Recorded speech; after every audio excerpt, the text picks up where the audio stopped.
President Moon Jae-in told reporters en route to New Zealand that U.S. President Donald Trump is willing to listen to the North Korean leader's wishes if it helps the denuclearization process.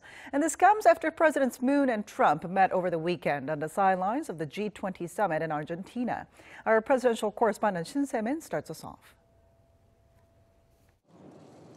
A message from Trump to Kim. President Moon Jae-in says he's carrying a message from U.S. President Donald Trump to Kim Jong-un should the North Korean leader make a reciprocal visit to Seoul by the end of the year.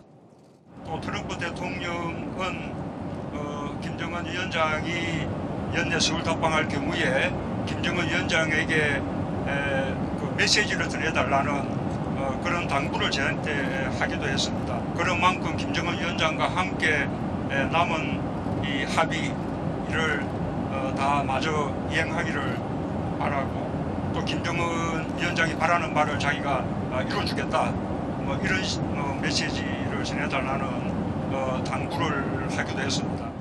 President Moon explained that Trump's remarks don't necessarily mean concessions or sanctions relief. Instead, he said it could be things like the scaling down of South Korea-U.S. joint military drills or non-political exchanges like sports and cultural events. The South Korean leader added that through his pull aside with President Trump in Argentina, he felt a certain burden lifted of his shoulders.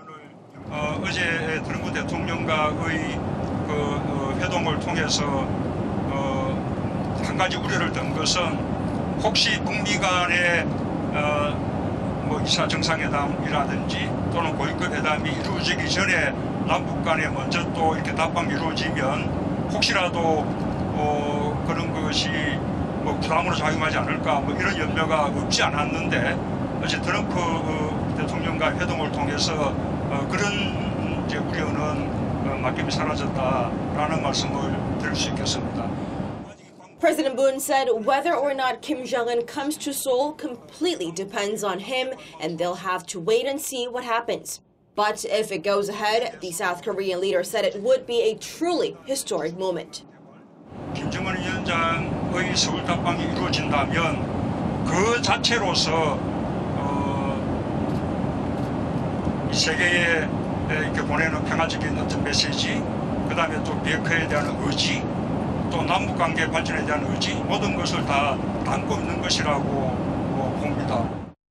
With President Moon back in the seat as the lead mediator, the question now is how that message from President Trump would provide momentum for the stalled denuclearization process and how North Korea would react to that. And we should know the answers in the coming weeks as North Korea's Kim Jong-un's international appearance doesn't look far away. Shin Se-min, Arirang News, Auckland.